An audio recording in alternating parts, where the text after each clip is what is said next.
Good morning, my dear student. Welcome to NPS online classes में मैंने आपको active और पैसिव का चैप्टर पढ़ाया हुआ था। वो लगभग कंप्लीट हो गया है। उसमें हमने देखा कि बहुत से बच्चे हमारे गलती कर रहे हैं, टेंस को ही नहीं पहचान पा रहे हैं कि कैसे कौन सा टेंस है, किस टेंस का वाक्य दिया है, हमें कैसे परिवर्तन करना है। तो हमने सोचा कि टेंस की भी रफली जानकारी करा दी जाए और एक्सरसाइज प्रोवाइड करा दी जाए ताकि जो है टेंसेस कंप्लीट हो जाए। तो हमें आगे करने में जब नरेशन पे पहुंचेंगे तो हमें कोई प्रॉब्लम नहीं क्रिएट होगी। अगर हमें टेंसेस सही से नहीं मालूम है तो बेटा ये मान लीजिए कि आप कोई भी आगे जो है इंग्लिश में कोई भी चीज़ कर नहीं सकते हैं। तो हम टेंस मतलब विस्तृत रूप से पढ़ाएंगे और इसके बाद में हम शॉर्ट में बिल्कुल हम पढ़ाएंगे। वो ज़्यादा लंबा टॉपिक वो मतलब उसका नहीं बनेगा, 2-4 लाइनों में हो जाएगा, परंतु ये जो है पूरा विस्तृत पूरा रूल हम पढ़ा रहे हैं। इसके बाद बिल्कुल हम शॉर्ट में कर देंगे, अगले हम टेंस चलाएंगे। तो टाइम एंड टेंसेस की बात करेंगे। और तो पहला हमारा टेंस है प्रेजेंट इंडेफिनिट टेंस। अब प्रेजेंट इंडेफिनिट में पहचान क्या होती है? जिन हिंदी वाक्यों के अंत में ही हमने नहीं लिखा, जिन हिंदी वाक्यों के अंत में ता है, ती है, ते है आदि शब्द आते हैं प्रेजेंट इंडेफिनिट टेंस कहलाते हैं। कार्य वर्तमान में होता है। ठीक है। Singular number subject, singular number subject क्या है? ही, सी, इट या एनी नाउन।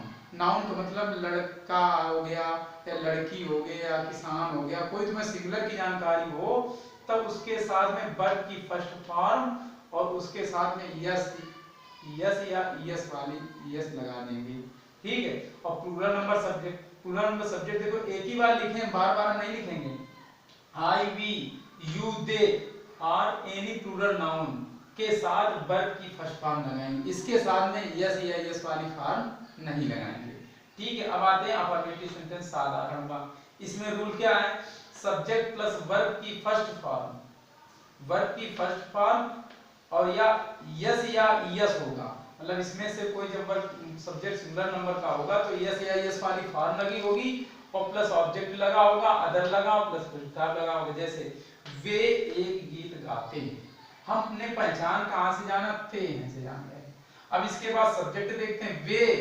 वे प्लूरल नंबर है तो इसके साथ में हमारा नियम का प्लूरल वाला फॉलो करेगा। तो दे कर्ता ला दिया। अब क्रिया के बाद में तुरंत पहचान मिल जाती है।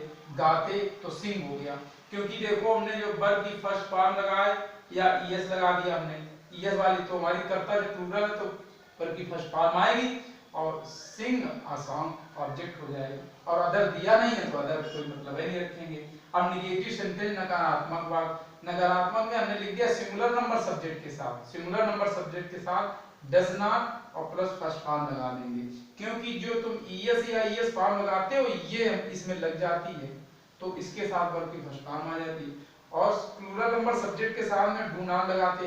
देखो प्लूरल नंबर सब्जेक्ट होता है तो वर्ब में यस यस नहीं लगता है तो एक केवल डू ही लगा, डू नॉट प्लस वर्ब की फर्स्ट फॉर्म हो जाएगी।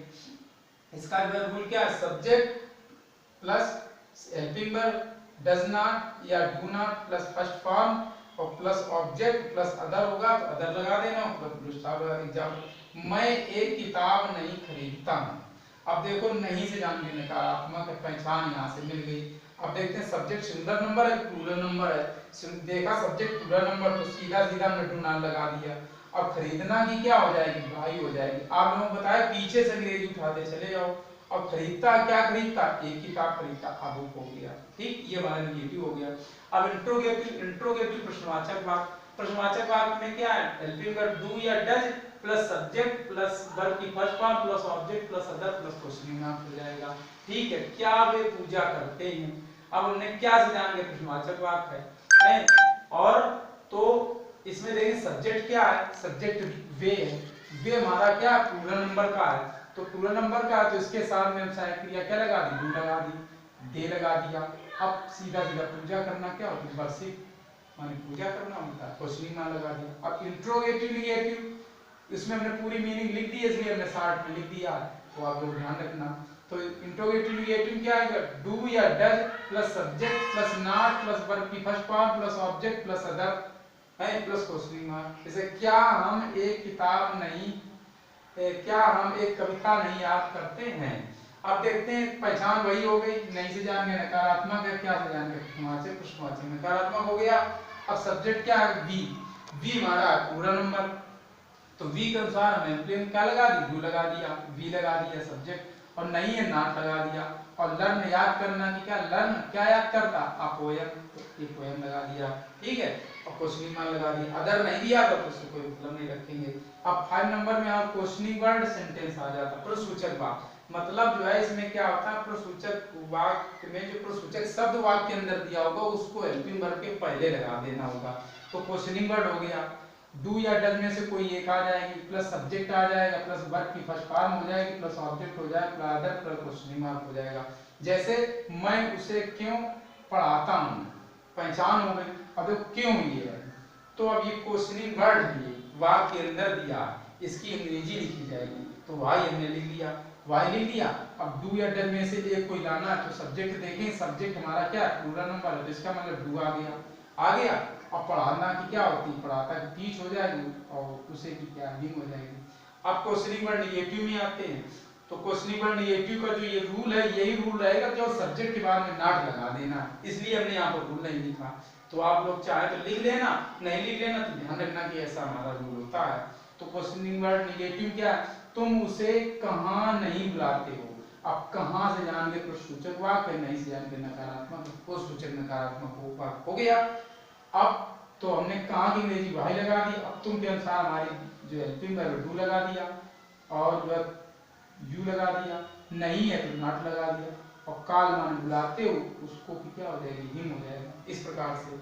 और देखो नोट में क्या लिखा, हु में ईएस या यस फॉर्म लगाते हैं, जैसे तुमको कौन बुलाता है, तो हु कॉल्स यू, इस प्रकार से आप लोग ये ध्यान रखेंगे। अपवाद के रूप में ये जो है।